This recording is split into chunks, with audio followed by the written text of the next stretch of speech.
हिंदी का क्वेश्चन भी लेकर आ चुके हैं। अगर आप एग्जाम दे चुके हैं तो कोई दिक्कत की बात नहीं, आप एक एक क्वेश्चन यहाँ पर आंसर के मिला ले और आप इससे भी अच्छी तरह से तैयारी करके आप बोर्ड एग्जाम यानी फाइनल जो आपका एग्जाम होगा बिहार बोर्ड का, उसमें भी आप काफ़ी अच्छे नंबर ला सकते हैं।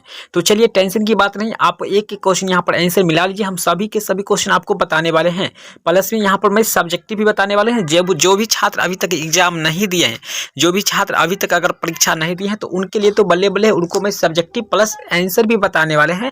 तो इसलिए इस वीडियो को पूरा एंड तक देखना है आपको। तो चलिए हम लोग यहाँ पे पहले स्टार्ट करते हैं ऑब्जेक्टिव से। यदि आप लोग सारे सब्जेक्ट देखना चाहते हैं, यानी हम लोग लगभग सभी सब्जेक्ट का दे चुके हैं, तो आपको प्लेलिस्ट में मिल जाएगा। प्लेलिस्ट देखने के लिए आप लोग लास्ट तक बना रहना है, हम बता देंगे आपको कैसे डाउनलोड करना है और किस तरह से आपको क्वेश्चन प्राप्त करना है। तो चलिए हम लोग के सामने यहाँ पर पहले क्वेश्चन आ चुका है कि भीमराव अम्बेडकर की दृष्टि में लोकतंत्र के लिए क्या आवश्यक है। तो पहला का आंसर यहाँ पर हो जाएगा आपका सी हो जाएगा, जो कि बिल्कुल तरह से सही आंसर मारा हुआ है, लोग धनवान हो। दूसरा क्वेश्चन है the rise and fall of the Hindu women के लेखक कौन है। तो आपका दो का आंसर यहाँ पर हो जाएगा, ऑप्शन नंबर ए होगा बाबा साहब भीमराव अम्बेडकर होगा। ऑप्शन नंबर ए आंसर बिल्कुल तरह से करेक्ट हो जाएगा। चलिए आगे बढ़ते, अगला सवाल आपका 3 नंबर है, विष के दांत कहानी का प्रमुख पात्र कौन है। इसमें जो है किसके बारे में मुख्य रूप से बात हुआ है। तो 3 का आंसर हो जाएगा यहाँ पे आपका गिरधर लाल, राइट आंसर ऑप्शन नंबर यहाँ पर सी हो जाएगा, गिरधर लाल। चलिए 4 नंबर सवाल है आपका, देवत्व विज्ञान क्या है। चलिए बहुत ही अच्छा क्वेश्चन है। 4 नंबर सभी क्वेश्चन का आप आंसर यहाँ पर लिख सकते हैं, यदि आपका एग्जाम नहीं हुआ तो 4 का आंसर यहाँ पर होगा देव विज्ञान। देवत्व विज्ञान मतलब देव विज्ञान होता है, यानी भगवानों का विज्ञान। चलिए 5 नंबर सवाल आपका है, नाखूनों को किससे रगड़ कर लाल और चिकना बनाया जाता है। तो चलिए किससे रगड़ के, तो आप लोग को सिंपली पता है कि मोम से और अलता से रंग कर इसको लाल बनाया जाता है और चिकना किया जाता है। तो right answer option A. 5 number सवाल है, दारिश क्या होता है। चलिए दारिश क्या होता है, तो 6 का आंसर हो जाएगा आपका ऑप्शन नंबर डी, प्राचीन कालीन सोने का सिक्का को वो दारिश बोलते हैं। 2 नंबर में भी पूछा जाता है कि दारिश से आप क्या समझते हैं, तो आप यही बात लिख सकते हैं, प्राचीन कालीन सोने के सिक्के को दारिश कहते हैं, ठीक है ना। चलिए क्वेश्चन नंबर 7 है, काशी को किस नागरी के रूप में जाना जाता है। तो इसको जो है हम लोग किस नागरी के रूप में जानते हैं, तो इसको देवनागरी के रूप में जानते हैं। राइट आंसर ऑप्शन नंबर यहाँ पर सी हो जाएगा, काशी आप इसे भी देखिए नाम से यहाँ पर भी है, काशी में भगवान ही रहते हैं। सिकथक का अर्थ क्या होता है, बहुत ही अच्छा क्वेश्चन। सिकथक का अर्थ होता है मोम होता है, जो कि आंसर बिल्कुल सही मारा हुआ है। चलिए 9 नंबर है, बहादुर ने माँ के रखे रुपयों में से कितने रुपया निकाल लिया था। तो इसमें से कितना रुपया उन्होंने निकाला था, तो 9 का आंसर हो जाएगा वो 2 रुपया निकाल लिया था। चलिए राइट आंसर। तो प्रिय छात्रों यहाँ पे आपका 10 नंबर सवाल है, परंपरा का मूल्यांकन शीर्षक पाठ के किसके द्वारा लिखा गया है। तो ये रामविलास शर्मा जी के द्वारा लिखा गया है। राइट आंसर ऑप्शन नंबर यहाँ पे आपको सी रखना है। चलिए आगे बढ़ते हम लोग, 11 नंबर सवाल कहता है, जीत जीत में निरखत हूँ। तो आप लोग को एक ट्रिक बताए थे कि बिरजू महाराज यानी महाराज जी आशीर्वाद देते हैं कि बेटा जीते रहो जीते रहो। तो याद रखिएगा राइट आंसर ऑप्शन नंबर आपका ए हो जाता है। चलिए 12 नंबर सवाल की ओर चलते हैं, यंग इंडिया के संपादक कौन है। तो चलिए 12 नंबर का सवाल क्या हो जाएगा आंसर, यंग इंडिया के संपादक कौन है। तो 12 का आंसर हो जाएगा महात्मा गांधी, जो कि बिल्कुल तरह से सही आंसर मारे हुए हैं। चलिए 13 नंबर है, शेक्सपियर किस भाषा के कवि है। शेक्सपियर किस भाषा के कवि है, तो ये अंग्रेजी भाषा है। ये देखिए लैंग्वेज ही लग रहा है, शेक्सपियर इंग्लिश है इसलिए अंग्रेज। चलिए तीसरा यहाँ पे 14 नंबर सवाल है, तीसरा साक्ष्य पुस्तक किसके द्वारा लिखी गई है। तीसरा साक्ष्य पुस्तक किसके द्वारा लिखी गई है। तो 14 का आंसर आपका ऑप्शन नंबर ए हो जाएगा, अशोक वाजपेयी। आगे बढ़ते हैं, अगला सवाल आपका आता है 15 नंबर आता है, राष्ट्रकूट शासक कहाँ के रहने वाले थे। तो चलिए 15 का आंसर आप लोग को यहाँ पर हो जाएगा, कर्नाटक के रहने वाले थे। Right answer option number B हो जाएगा, जो कि बिल्कुल तरह से करेक्ट आंसर है। चलिए 16 नंबर सवाल आपका कहता है, टॉक का उच्चारण स्थान क्या है। यानी आपको सिंपली याद रखें, टॉवर हम बताए थे, टॉवर का उच्चारण स्थान क्या होता है, यानी मूर्धा से होता है सभी का। राइट आंसर ऑप्शन नंबर ए, यानी टॉक के खाते में जो भी आ जाएगा, टॉ या फिर ठॉ या फिर डॉ या फिर ढॉ, ये सभी का उच्चारण स्थान आपका हो जाएगा मूर्धा से हो जाएगा। चलिए कोई भी रह सकता है आपके बोर्ड एग्जाम में भी। 17 नंबर है, नायक का शाही संधि विच्छेद क्या होगा। तो नायक का शाही संधि विच्छेद क्या हो जाएगा। तो 17 का आंसर ऑप्शन नंबर यहाँ पर आपका बी हो जाएगा, नय जोड़ अक। Right answer option number B जो है बिल्कुल तरह से करेक्ट है। चलिए 18 नंबर सवाल है, इसमें से कहता है कि शुद्ध शब्द कौन है। तो 18 का हो जाएगा वनवास, जो यहाँ पर बिल्कुल तरह से करेक्ट आंसर सही होगा, शुद्ध लिखा हुआ है। चलिए बाकी यहाँ पे हम लोग 19 नंबर सवाल और करेंगे। 19 नंबर है, श्याम शब्द है, श्याम जो है एक व्यक्ति का नाम होता है, ठीक है ना, इसलिए यहाँ पे एक व्यक्तिवाचक संज्ञा हो जाएगा। Right answer option number B हो जाएगा। चलिए उसी प्रकार आपका 20 नंबर सवाल है कि फुटपाथ शब्द है, यानी फाट कहते हैं या फिर फुटपाथ कहते हैं शब्द है, कौन सा शब्द है। तो 20 का आंसर हो जाएगा आपका ऑप्शन नंबर ए होगा, ये स्त्रीलिंग है, ठीक है ना। राइट आंसर ऑप्शन नंबर ए हो जाएगा। लिंक जेंडर के आधार पर ये लिंक हो जाएगा। चलिए कपूर शब्द है, बहुत ही अच्छा क्वेश्चन है। कपूर शब्द क्या है? तो ये जो है तत्सम है, ठीक है ना। राइट आंसर ऑप्शन नंबर ए हो जाएगा। चलिए बोर्ड एग्जाम के लिए भी सारे इंपॉर्टेंट है, आप आंसर के मिला करके या फिर अच्छी तरह से याद कर लीजिएगा। नेता शब्द का स्त्रीलिंग रूप क्या होगा? बहुत ही इंपॉर्टेंट सवाल है। 22 का आंसर हो जाएगा आपका सी, नेत्री हो जाएगा इसका स्त्रीलिंग, नेता का नेत्री हो जाएगा। चलिए 23 नंबर है, सर्वनाम के कितने भेद होते हैं? तो सभी को पता होना चाहिए, 6 भेद होते हैं। Right answer option number C हो जाएगा। चलिए अगला सवाल आपका 24 नंबर है, यह घर किस विशेषण का उदाहरण है? यह घर किस विशेषण का उदाहरण है? तो 24 का आंसर आपका क्या होगा? तो 24 का आंसर होगा सी, सर्वनामिक विशेषण है। Right answer option number C हो जाएगा। 25 नंबर क्वेश्चन कहता है, जिसका कर्म हो या जिसके साथ कर्म का संभावना हो उसे कहते हैं। चलिए बहुत ही अच्छा क्वेश्चन है, यहाँ पे सकर्मक क्रिया हो जाएगा। Right answer option number C हो जाएगा।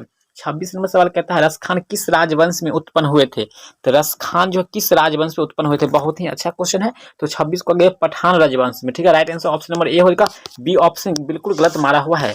चलिए आगे बढ़ते हैं। 27 नंबर सवाल है, मोह मन मानिक ले गयो चिते चोर नंद नंद किस कविता की पंक्ति है? वाह वाह वाह, क्या क्वेश्चन है। तो इसका हो जाएगा प्रेम आईनी Shri Radhika. Right answer option number C हो जाएगा। चलिए बहुत ही सारे क्वेश्चन आपके अपना ही चैनल से मिल रहा है, तो जो भी पुराने बच्चे हैं वो समझ रहे होंगे कि कहाँ से मिला है क्वेश्चन। तो आप लोग भी अगर अभी तक नए हैं तो यूट्यूब पर आए हैं, इस पर अगर नए हैं इस चैनल पर, तो आप चैनल को सब्सक्राइब करके बेल आइकन को प्रेस कर लीजिएगा। आने वाले के वीडियो का भी लिंक आपको मिल जाएगा, इसके लिए बेल आइकन को दबाना बहुत जरूरी है। कुंवर नारायण की कविता कौन सा है? चलिए कुंवर नारायण की कविता कौन है? तो यहाँ पे हो जाएगा आपका एक वृक्ष की हत्या जो कुंवर नारायण की कविता है। चलिए 29 नंबर सवाल करता है, प्रेमघन अपना आदर्श किसे मानते थे? यानी अपना आदर्श थे या फिर वो अपना टीचर किसको मानते थे? तो 29 का आंसर हो जाएगा भारतेंदु हरिश्चंद्र को मानते थे। कुछ दिन पहले ही हम लोग लाइव क्लास ही होता था तो उसी में बताए थे, ये सारे क्वेश्चन भी हुआ था। लौट कर आऊंगा फिर कविता किस कवि के द्वारा अनुवादित है? यानी किस के द्वारा जो है किस कवि के द्वारा लिखा गया है? तो 30 का आंसर हो जाएगा आपका प्रयाग शुक्ल द्वारा। राइट आंसर ऑप्शन नंबर यहाँ पर बी हो जाएगा। चलिए अगला सवाल यहाँ पर देखते हैं। 31 नंबर है, जीवनानंद दास किस भाषा के प्रसिद्ध कवि थे? तो ये किस भाषा के थे? तो ये बंगाला भाषा के थे, बांग्ला भाषा के। चलिए 32 नंबर सवाल है, आंगन के पार द्वार किस कवि की रचना है? तो 32 नंबर सवाल का आंसर हो जाएगा आपका सी, सच्चिदानंद हीरानंद वात्स्यन अज्ञ। इनका पूरा नाम भी कभी कभी पूछा जाता है, तो आप पूरा नाम भी दे सकते हैं इसका। चलिए अगला सवाल की ओर बढ़ते हैं। यहाँ पर 33 नंबर सवाल है, मानव का रचा सूरज मानव को भाप बनाकर सोख गया, यह पंक्ति किस कविता का है? तो ये हिरोशिमा का है। राइट आंसर ऑप्शन नंबर यहाँ पर ए हो जाएगा 33 के। आगे बढ़ते यहाँ पर 34 नंबर सवाल आता है, कहता है जनतंत्र का जन्म कविता की रचनाकार कौन है? तो इसका है सी, रामधारी सिंह दिनकर, जिनका जन्म है सिमरिया में हुआ था, बिहार के अपना। कवि रसखान द्वारा कृष्ण भक्ति का संबंध की रचनाएं प्राप्त होती है किससे? तो कवि रसखान द्वारा जो है ये आपको पता होगा क्या लिखा गया है। तो 35 का आंसर हो जाएगा आपका सुजान या फिर Raskhan. Right answer option number C हो जाएगा। चलिए 36 नंबर सवाल है, चिंदवरा किशोरा लिखी गई है? तो 36 का आंसर हो जाएगा आपका ए, सुमित्रा नंदन पंत के द्वारा। राइट आंसर ऑप्शन नंबर ए हो जाएगा। चलिए 37 नंबर सवाल है, गुणाकार मूल्य का जन्म कब हुआ था? चलिए वो जन्म वाला क्वेश्चन है। तो यहाँ पर 37 का आंसर जो आपका हो जाएगा यहाँ पे लगभग इसमें थोड़ा डाउट है, 1935 हो जाना चाहिए। Right answer option number C हो जाना चाहिए, ठीक है ना। 37 में थोड़ा डाउट है, आप लोग इसको आंसर आप लोग बता सकते हैं अगर आपको करेक्ट आंसर मालूम हो तो। चलिए यहाँ पे 38 नंबर सवाल, बेटे के आंसू क्यों आते हैं? तो बेटे के आंसू आते हैं विफलता के कारण, यानी किसी चीज में वो सफल नहीं हो पाते हैं तो। चलिए 39 नंबर, कवि धर्मवीर भारती द्वारा भाषा तरित कविता है। चलिए कवि धर्मवीर भारती द्वारा भाषा तरित कविता है, तो कौन सा कविता है? 39 का आंसर हो जाएगा आपका डी, मेरे बिना तुम प्रभु। यहाँ पर जैसे कि हो जाएगा ये, ठीक है, उन्हीं के द्वारा है, ये भी लिखा गया। चलिए यहाँ पे अगला सवाल आपका है, दूसरे के इशारे पर भटकने वाले लोग को क्या कहते हैं? चलिए यानी जो दूसरे के इशारे पर चलते हैं उनको हम लोग क्या कहते हैं? तो 40 का आंसर हो जाएगा, उन्हें हम लोग मूढ़ कहते हैं, यानी उन्हें हम लोग मूर्ख कहते हैं। चलिए 41 नंबर सवाल है, प्रलय शब्द में उपसर्ग है, यानी इसमें उपसर्ग क्या है? तो 41 का आंसर क्या होगा? तो उपसर्ग सिंपल सी बात है, जो पहले लगता है उसी को उपसर्ग कहते हैं, तो पूरा यहाँ पे उपसर्ग आपको दिख रहा है। Right answer option number A होगा। बहुत आसान पूछा गया है क्वेश्चन, शायद गॉड ग्रेस आपको ये क्वेश्चन सारे बोर्ड में मिल जाए और इसी तरह क्वेश्चन पूछे तो आप सभी बच्चे टॉप कर सकते हैं। पहाड़ शब्द का विशेषण क्या होता है? चलिए तो इसी बात पर आप लोग लाइक कर दीजिए वीडियो को। 42 का आंसर हो जाएगा बी, पहाड़ का विशेषण हो जाएगा पहाड़ी। Right answer option number B हो जाएगा, ठीक है, कहता है पहाड़ी इलाका है, ठीक है ना। चलिए इसी बात पर लाइक कीजिए, आप लोग लाइक से डरिए नहीं यार, लाइक कीजिए। निर्भय शब्द कौन सा समास है? निर्भय शब्द कौन सा समास है? 43 का आंसर आपका हो जाएगा बी, अब अभिभावक समास है। Right answer option number B हो जाएगा। 44 नंबर सवाल कहता है, यहाँ पर कहा जा सकता है किस पद पदबंध का उदाहरण है? यही क्वेश्चन है आपका, कहा जा सकता है किस पदबंध का उदाहरण है? तो 44 का आंसर हो जाएगा सी, क्रिया पदबंध। Right answer option number C हो जाएगा। चलिए 45 नंबर सवाल है, आगामी शब्द का विलोम क्या है, नहीं उल्टा शब्द क्या होता है? तो 45 का आंसर यहाँ पर बी हो जाएगा, विगत। Right answer option number B हो जाएगा। थोड़ा देखने में यहाँ पे सवाल थोड़ा साफ नहीं दिख रहा होगा, आप लोग इसका अगर पीडीएफ चाहते हैं तो आप ज्वाइन कर लीजिए टेलीग्राम, जिसका लिंक आपको डिस्क्रिप्शन में मिल जाएगा।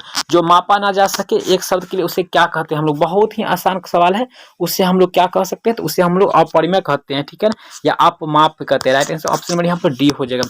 चलिए 47 नंबर है, अपने पैरों पर खड़ा होना मुहावरे का अर्थ क्या है? तो 47 का होगा स्वावलंबी होना, यानी अपने पैर पे खड़ा हो जाए तो उसे शादी भी कर दिया जाता है।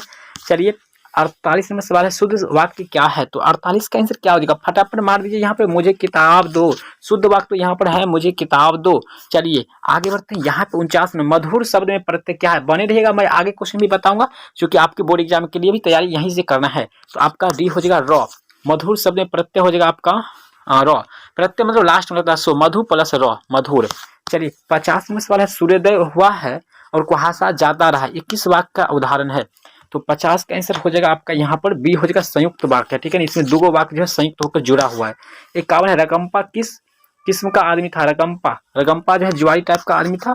राइट आंसर बी हो जाएगा, जो मगम्मा से ठगना चाहता था रुपया। मगम्मा ने ब्याह में बहू को क्या दिया था? चलिए राइट आंसर आपका क्या हो जाएगा? 52 नंबर का हो जाएगा डी, इनमें से सभी चीज, कड़े, कर्णफूल, झुमकी, यानी सभी चीज दिए थे, जो भी कान वाली जो भी होता है अपना जो सारा सामान होता है वो सब दिए थे, ठीक है ना, क्योंकि पुतहू था। चलिए ढाते विश्वास कहानी में राजेंद्र मिश्रा क्या है? चलिए यहाँ पर है 53 नंबर सवाल है, 53 का आंसर हो जाएगा आपका ऑप्शन नंबर ए, संपादक है, ठीक है ना। चलिए आगे बढ़ते हैं, 54 नंबर, सीता का कौन लड़का हमेशा चुप रहता था? तो 54 का आंसर हो जाएगा आपका यहाँ पर सी, बिरजू, ठीक है ना, बिरजू हमेशा चुप रहता था। चलिए 55 नंबर सवाल है, किसकी पत्नी ने दाल का हलवा बनाया था? वाह। चलिए तो हलवा बनाया था किसने? तो कैलाश का पत्नी ने। सेकंड हिंदी से ये सब जो है सेकंड हिंदी है, जिससे आपको मात्र 10 नंबर क्वेश्चन पूछा जाता है। चलिए आपको मात्र 100 क्वेश्चन में से मात्र 50 बनाना है, हम आगे भी बता रहे हैं क्योंकि आपको प्रॉब्लम ना हो थोड़ा सा भी। नगर कहानी के अनुसार पहले दिन पपत्ती को क्या हुआ था? चलिए हम सब्जेक्टिव भी बताएंगे आपको, बने रहेगा इस पर। तो 56 का हो जाएगा यहाँ पर डी, बुखार लगा था पपत्ती को, ठीक है ना।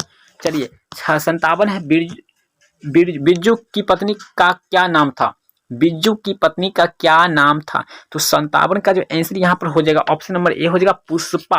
चलिए आगे बढ़ते हैं, हम लोग देखते हैं यहाँ पे 58 नंबर सवाल को, बल्ली अम्माल क्या नहीं जानती थी?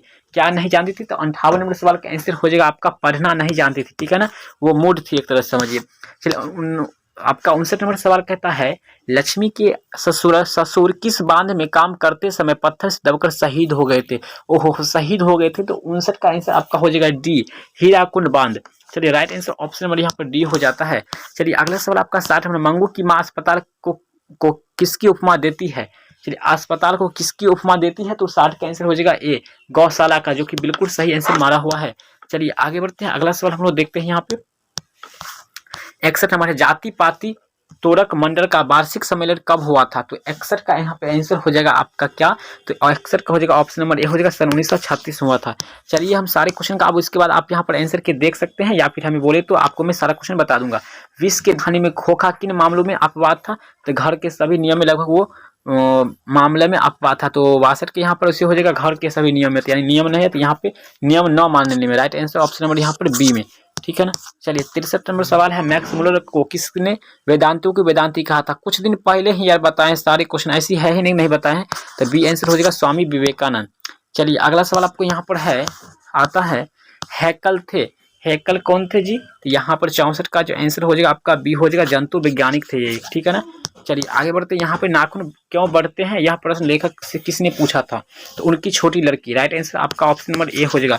चलिए 70 तक पहुंचा देते हैं, आपको इसी से तैयारी भी कर लेना है। कलिंग लिपि भारत के किस प्रदेश की लिपि थी? तो 66 का आंसर हो जाएगा बी, उड़ीसा की। चलिए आगे बढ़ते हैं, अगला सवाल यहाँ पे आपका 67 है, लेखक के रिश्तेदार ने बहादुर पर क्या आरोप लगाए थे? तो बहादुर पर जो है पैसा चुराने का आरोप लगाए थे, यानी चोर का आरोप लगाए थे। डी आंसर हो जाएगा।